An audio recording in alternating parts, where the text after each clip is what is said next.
What is up, everybody? Welcome to another edition of the Touchline Talk Show. Thank you so much for tuning in. Before I jump in, as always, be sure to hit that subscribe button so you don't miss any of the content I put out every single week on YouTube. So much to get to today, of course, starting with the second legs of the Champions League semifinals. The most expensive game in soccer is also set. Going to talk about that. And the U.S. men's national team officially has a new striker. Going to discuss that as well. That will all be coming up. Champions League takes priority, though. And we start with what happened at the Etihad on Wednesday. 4-0, 5-1 on aggregate.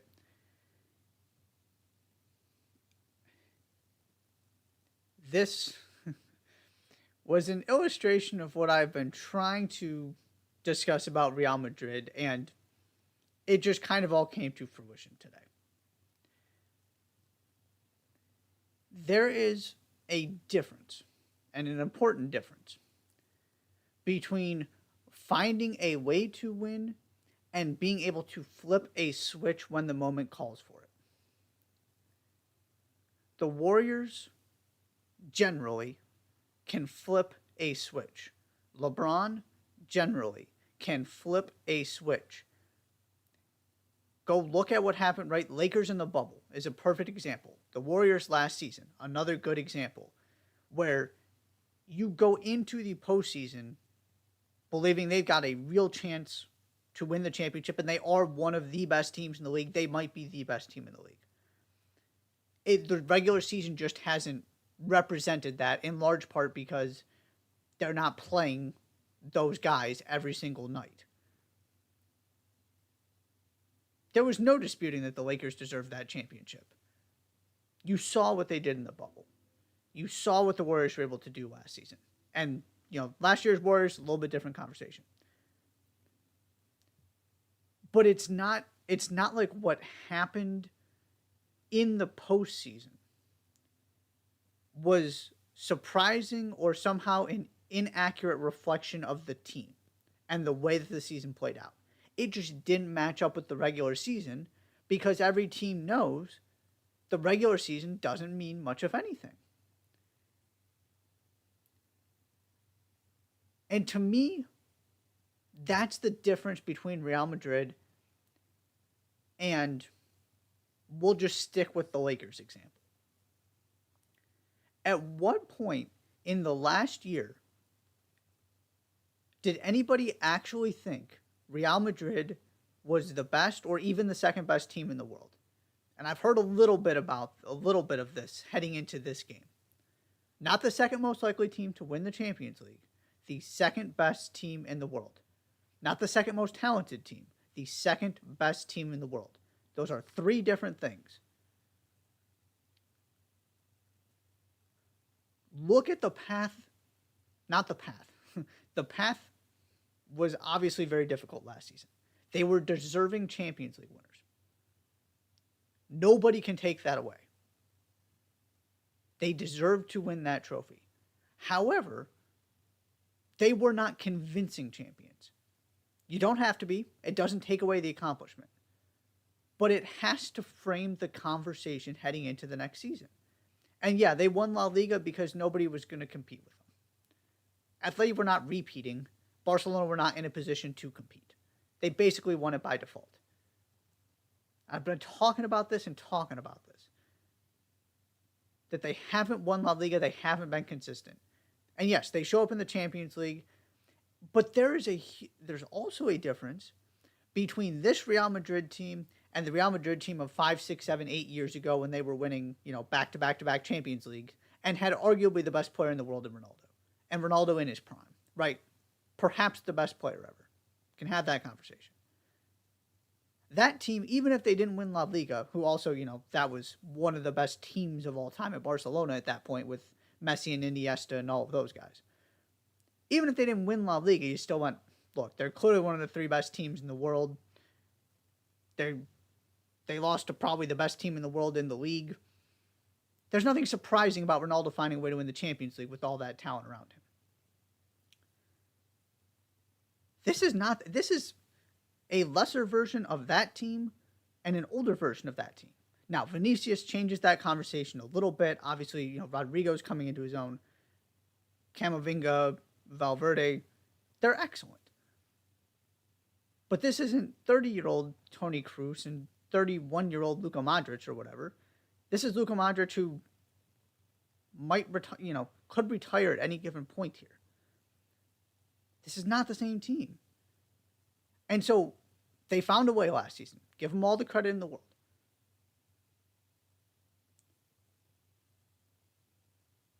But it's not, the way it happened is jarring. This idea that they're just going to be able to kind of pick it up and do it again, even though they didn't compete in La Liga this season, to me is a perfect example of why you can't just treat all wins and all losses the same and all journeys the same. It has to matter how it happened. And it happened last season because they defied the odds time and time again and found ways to survive in games they had no business winning. And it wasn't just Manchester City. Chelsea had them on the ropes too. And they somehow found a way. And again, I'm not taking anything away from that. But they are simply not on Manchester City's level. They are not the second best team in the world. They are not the third best team in the world. They are not the best team in Spain this season, as I talked about after Barcelona clinched La Liga. If you're asking me who I would rather have in the Champions League, 100% Real Madrid over Barcelona, for sure. But there's a story to be told last season that lends itself to something like this potentially happening. Because they were not dominant. Again, you don't have to be a deserving champion. You don't have to be to win the Champions League, obviously. But not every Champions League run is created equal. And so you get the flip side of that, which is what I mentioned about Manchester City last season. At this exact same point, I came on and said, Pep didn't overthink it. They did everything they could. Real Madrid happened. There just wasn't much you could do about it. I didn't view it as some kind of catastrophic collapse or some kind of larger commentary on City. Now, it's fair to say, can they figure out how to avoid that happening in the future and come away from last season saying, I'm not convinced they can? But last season was not what happened against Lyon. It's not what's happened in years past. It's one of those things that can happen over 180 minutes when you don't have the ability to make up for the bizarre things that happen in this sport over a 38-game season. And so that was the question coming into leg 2. Pep got what he wanted in leg 1. They came away the happier team, even though they didn't play well. And they did next to nothing offensively outside of Kevin De Bruyne's rocket. And then they showed up in this game and absolutely dominated. 4-0 is generous to Real Madrid. Erling Haaland didn't score, and he probably should have had a hat trick. Thibaut Courtois kept this at 4 goals because it should have been at least 5, if not 6 or 7. Yeah, I mean, just think of some of those chances Haaland had. And it's not like Haaland failed to capitalize on them. You can nitpick about, okay, maybe he could have done a little bit better here or there. But it's not like he was sending them wide. Courtois had one of those games, like he did in last season's Champions League final, where he just almost wins it for you by himself. And the other 10 players on the field were so bad, and Manchester City was so good, that they didn't even come close to winning, even though Courtois put in that kind of performance.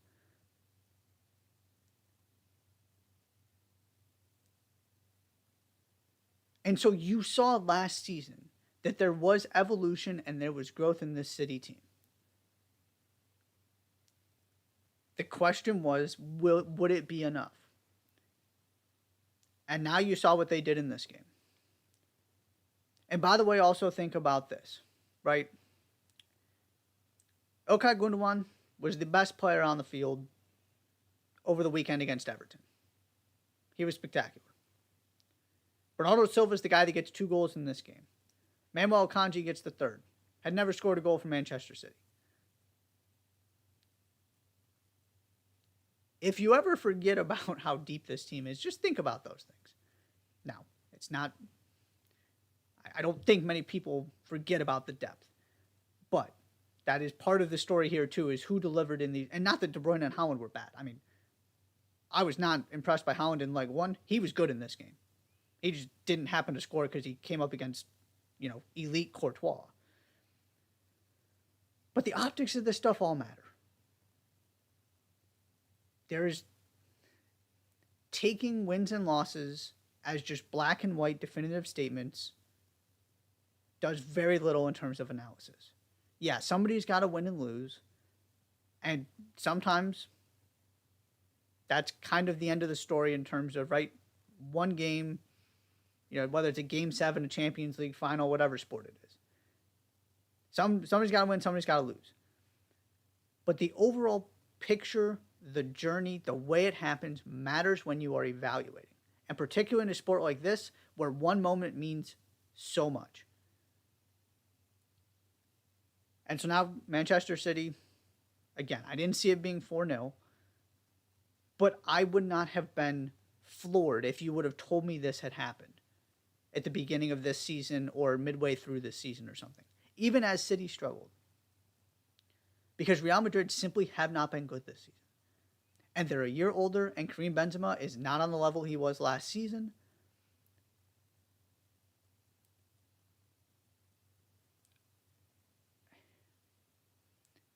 This is what I've been trying to say about Real Madrid, that you cannot, and again, it's not taking anything, I know I'm coming down really hard on them. They're just the example I keep using to make the bigger point about the silliness of overreacting to Champions League and making it a commentary way larger than it needs to be, or it should be. It is a completely different animal. It takes a different skill set. It's a different set of requirements than trying to win a league by being consistent week in and week out. And you can say one is more, you'd rather have one or the other. I'm not necessarily going and trying to diminish the importance of the Champions League. All I'm saying is it doesn't translate. Oh, they won the Champions League, that means they should win La Liga. They won La Liga, it means they should win the Champions League. Because the same is true of Barcelona, too. I don't buy Barcelona as a Champions League contender next season in terms of the favorites. They were better than Real Madrid this season because it's just you can't compare them. They're two different things. It's also why it's much easier for Manchester City to win the Premier League every season than it is for them to win the Champions League every season. It's why PSG has not won a Champions League. And so before I kind of get to the final Manchester City thoughts here on Real Madrid, kind of wrapping that part of it up first. I saw after the game, Carlo Ancelotti said he's going to be back next season. I certainly hope everybody is in agreement that it's his choice and not Real Madrid's. Who are you getting that's giving you a better shot than Carlo Ancelotti? Especially when this is your thing and he is as good at winning this competition as anybody.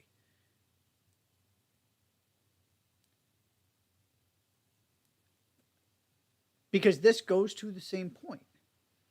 He doesn't have a team right now that is built to win La Liga.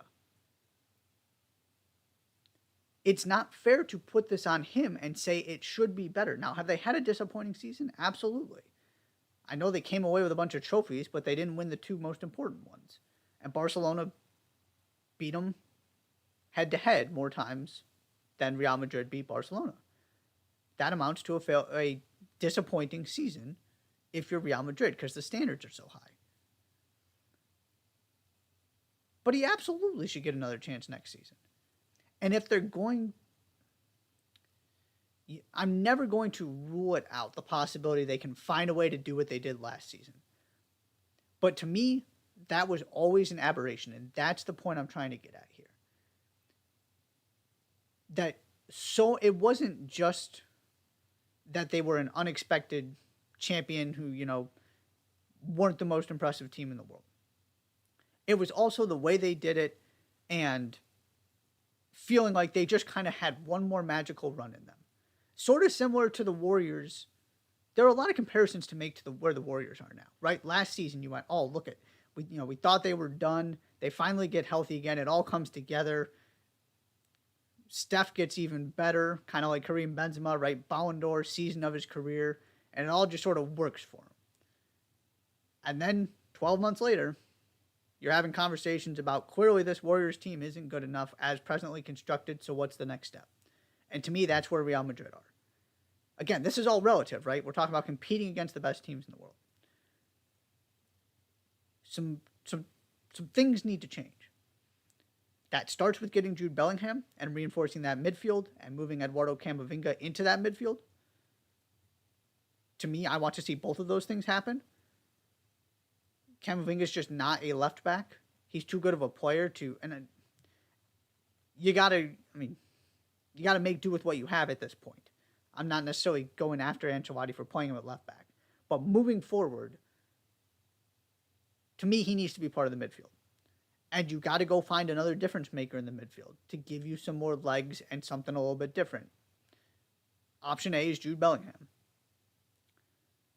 And even after that, the other thing you probably need, maybe not need, but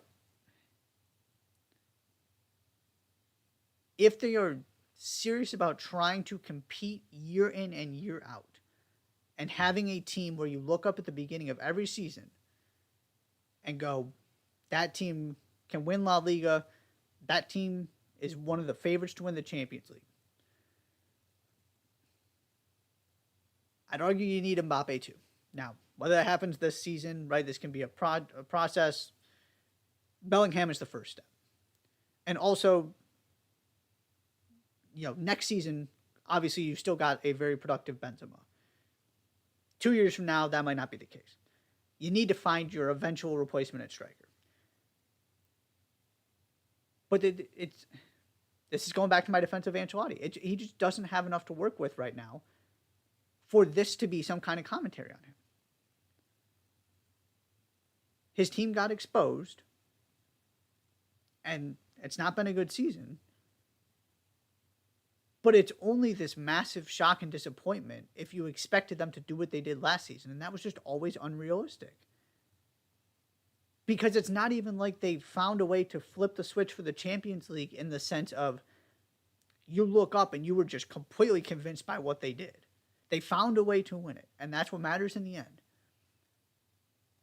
But I'll close with where I started. To me, it's a different story than what the Lakers did or what the Warriors did, where you look up and you go, the standings aren't going to show it.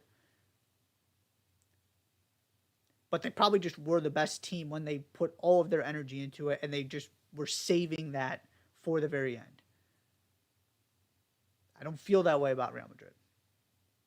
And so Manchester City, I'm going to save kind of my matchup thoughts for the end of this segment. I've been kind of hesitant to overreact and say City are unstoppable. I just fundamentally despise the idea of calling somebody unbeatable, especially a team that hasn't even won a Champions League. They look incredible right now, though. They're making... For a while, I was looking pretty smart for kind of staying hesitant and not just crowning them and saying, oh, they're going to run over Arsenal. And I hung on to the hope of Arsenal a little bit too long. I will acknowledge that. And now they're doing what they hadn't done all season, which is just string together all of these wins. I mean, They're brilliant.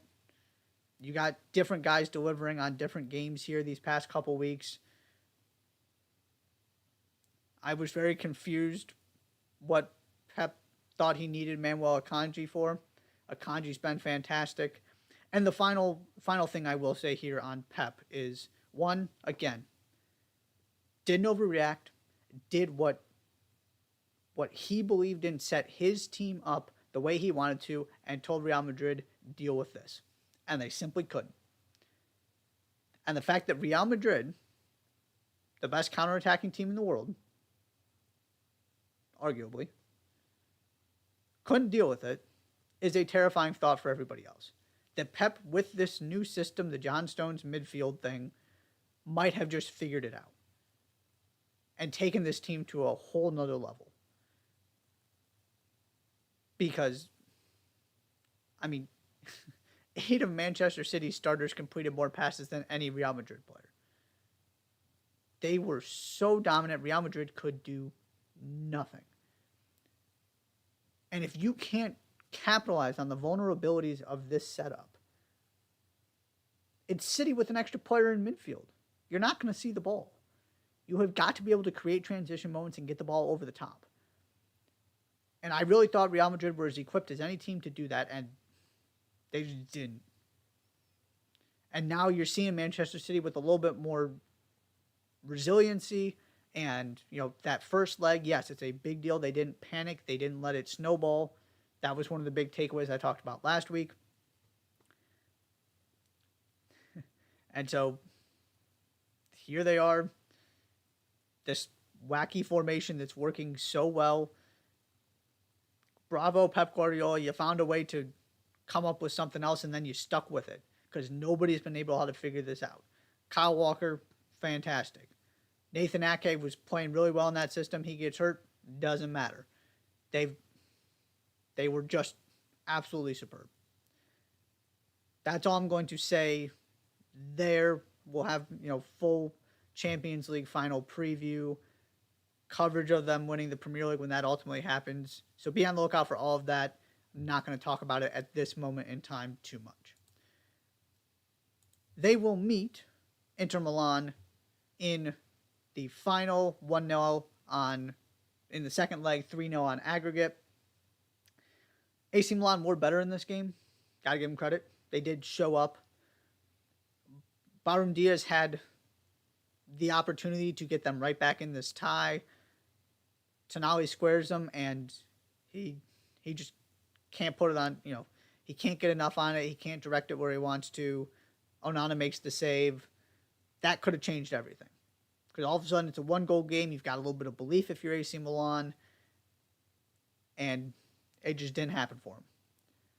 Ultimately, Lautaro Martinez squeezes the ball at the near post to make it 3-0 on aggregate, get that goal. That was that. It was a much better performance from AC Milan. It just simply wasn't enough when you're down 2-0 on aggregate. And the big difference between these teams, Olivier Giroud, invisible, barely hurt him. Rafael Leao did play, didn't look 100% healthy. I'm sure he wasn't, considering how quickly he came back, and credit to him for trying to help his team. He did create a moment here or there. They were certainly more dynamic with him out there. But you need him at 100% if you're going to try and come back from 2 goals the way Inter are playing right now. So you compare that to what Inter have. Lautaro Martinez. He's on one of his hot streaks. Terrific form. Romelu Lukaku is finally back to being himself.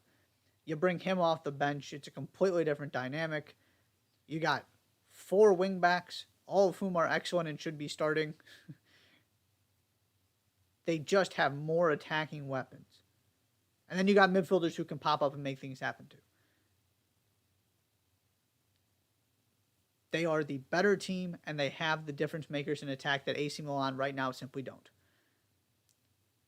That's the next step for AC Milan. You got to get Leao some help. You got to find a reliable striker and kind of go from there. And that is going to be a difficult task to find a way to elevate this again. A lot of things went right last season, and Hasn't been going that way this season, even though Leao, I'd argue, has even been better, and the stats will tell you he's been better this season. Just think about for a minute where Inter Milan were not so long ago. They couldn't beat an Italian team. They were in serious danger of not qualifying for next season's Champions League. Then they get past Juventus in the Coppa Italia semis. They just keep doing what they need to advance in the Champions League. And then they start winning in Serie A. And everybody else keeps dropping points. So all of a sudden, they're in a really good position, on the verge of clinching a Champions League spot next season, if I remember correctly what the table looks like. They would have to really kind of mess things up not to finish top 4 at this point. They are clear favorites in the Coppa Italia final coming up, and they're into the Champions League final. This season went from could have been a major disappointment to, well, it could be a pretty incredible season, even though they didn't win Serie A. If you take home this trophy, this being Coppa Italia, make it to the Champions League final, and finish top 4, so you know you go back to the Champions League next season. The way things have gone, I don't know how you can ask for anything else. And they are playing extraordinarily well right now. They have kind of gotten back to who they are and what they do. And you heard Romelu Lukaku talking about this after the game, that they kind of explored some things and ultimately got back to the basics, which is defend and play in transition. And what's happening? They keep clean sheets and they score, 2, 3, 4 goals a game most of the time. They have turned back into a dynamic force. And so clearly they're not going to be the favorites here. This is the one thing I will say about this matchup. Obviously, Manchester City are favorites. All I know is I don't want to be playing this Inter team right now. They are not, one of the 5 best teams in the world. But if you would have asked me teams if I'm Manchester City, that I could have picked to avoid in the Champions League final, Real Madrid certainly would have been one.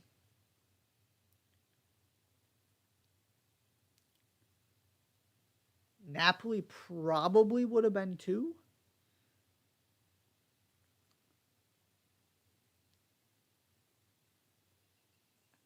And then you're getting into a conversation about teams like Inter. I would rather play Bayern Munich than Inter.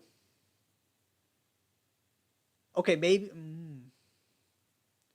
I would still probably rather play Inter than PSG. I would throw PSG in that group too. But you only get to about 3, 4, 5 teams before the team I want to avoid is Inter. Just the way they're playing right now and what they're capable of. Because they kept making this point on the broadcast, and it's a very good one. No matter who starts for Inter, whatever combination that is, you either have Dzeko or Lukaku coming off the bench, and you also are going to get, 70 minutes in or whatever, some combination of probably Gosens and Dumfries. I mean, maybe it's Darmian. But assuming it's Dumfries, that is an awful lot of skill to deal with those 2 guys coming off the bench. You have difference makers that you can bring off the bench to change things in the 70th minute. You can, to a certain extent, match Manchester City's depth, right? Because City can't use all 18 guys that are starting quality players for them. They can only bring in 5 subs. Inter have 2, 3 guys that are going to come into the final that can also make a difference. And you got guys in midfield who can make a difference. They have the individual talent and the quality to stay in this game. That's all I'm going to say. I don't want any part of them right now, and they've got the ability to do this. I don't think they're as big of underdogs as maybe they're being presented to be. That's as far as I'm going.